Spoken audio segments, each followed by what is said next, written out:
Welcome back, everybody. So, we are doing our next set of notes in Unit 5, Part 2, the quadratic standard form and story problems. The last video kind of went over something like this, where we have this graph and then we go in and analyze. So, again, this unit is our Desmos unit. So, we're going to use Desmos to really do the graphing part, and then we're going to analyze what Desmos gives us as an answer. So again, I'm only going to do one of these two problems in our notes. You'll want to get the rest of them. Remember, the note packets are on my back desk.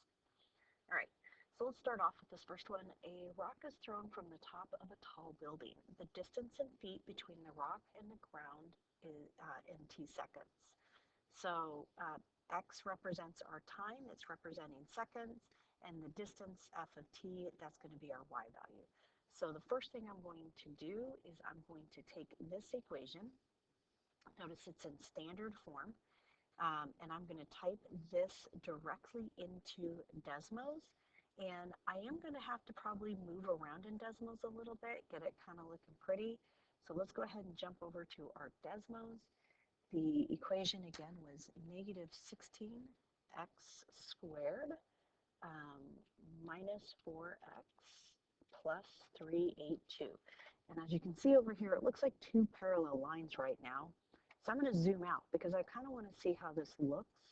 And I can see it is a U. I do not need to go by measurements of 200 on the X. I'm going to want to kind of go further than, or less than that. I mean, even 50, because these are going by 50, 100, 150, 200. So I'm probably going to want to go to like 25 on both sides. So I'll change my X to 25.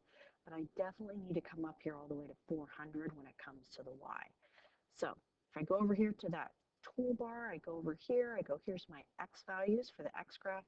And as I said, I don't need to go out to 200. I'm going to go to negative 25, and I'm going to go to a positive 25. So that kind of separates it off. I can already see I don't even need to go that far, so maybe I can go to 10 and 10.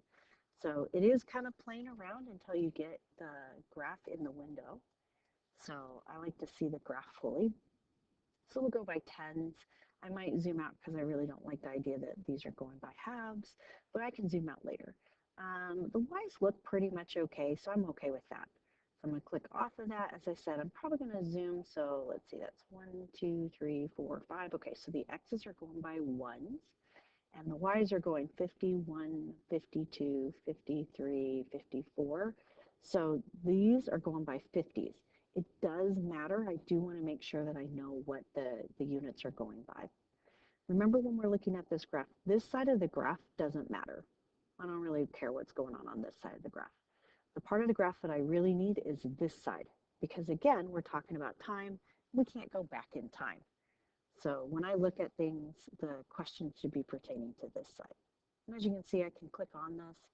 If I click on these two buttons, here is my y-intercept. I can see that with the 0 for the x. My maximum here is actually in the non-existent. At negative, it can get this high. So when we're talking about maximum values, he doesn't really exist, because the maximum for me is going to be 382, because I can't go back to this side of the graph. And then the other point that I probably want is this one over on this right here. And then I'll probably play around on here when I need to. So I'm going to be jumping a little bit back and forth to answer these questions.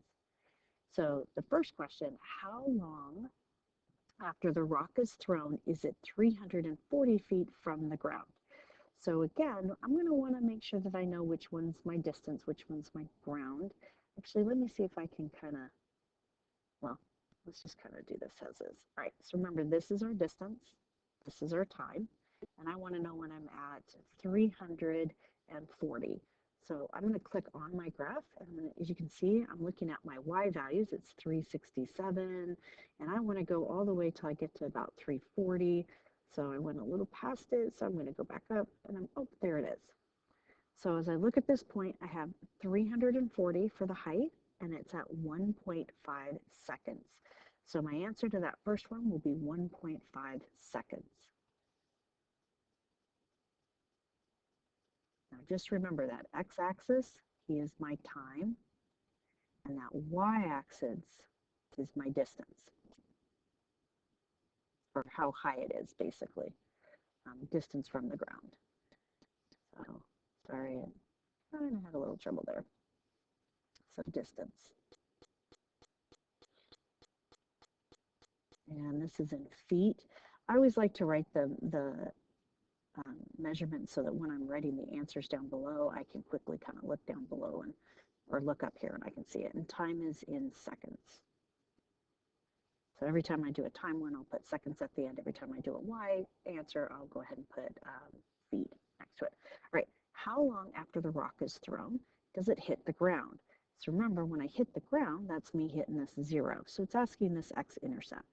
So it'll hit the ground at about 4.7628 seconds.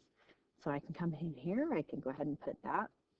So that is the, again, that's another x-axis question. And it's asking time, so that's 4.7628 seconds. What is the maximum height of the rock? Now remember, be careful, this was kind of a tricky question, because when I go back to the graph, this is my maximum for the quad, that's the maximum for the U, the upside down U, but that is not the maximum of the rock, because unfortunately that would be us going back in time. So the maximum that it goes is actually the height is 382, where it started at. So he really didn't throw the rock as much as dropped the rock. So we'll go 382. So his height was actually the maximum, and that was feet. Again, that's not the maximum of the quadrilateral. The maximum was over here, and then it kind of goes down to here. I can put 0. So that's kind of what this graph kind of looks like. And then it hits the ground, and it hits the ground at the 4.7628. This kind of gives me just a rough, this is what the graph looks like. This part here doesn't matter, even though the maximum is off the graph, that just means I have to use my y-axis. That's as high as it goes. All right, after how much time before it hits the maximum height? So in this case, because we're using this point as my maximum, his x-axis, how much time, is that 0.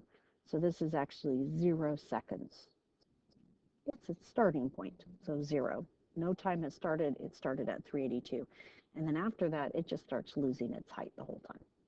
All right, practical range. Once again, that is my y-axis. That's how far up and down I go. So I start at 0 and I go all the way up to the 382. So my range, I'm going to go R for range. And then I'm going to go from 0 to 382. I get my inequality signs, and then I got to figure out what I put in the middle. That is based on the equation, and I come up here and say they're using f of x for y, so I'll put f of x for y. All right, domain, that is the x-axis, that's this one here, and he goes from 0, and he goes all the way out to the 4.728. So those are my numbers. 7,628, and then the variable they're using for that is on this side, that's the x, so we'll put x there. And hopefully that helps you guys out.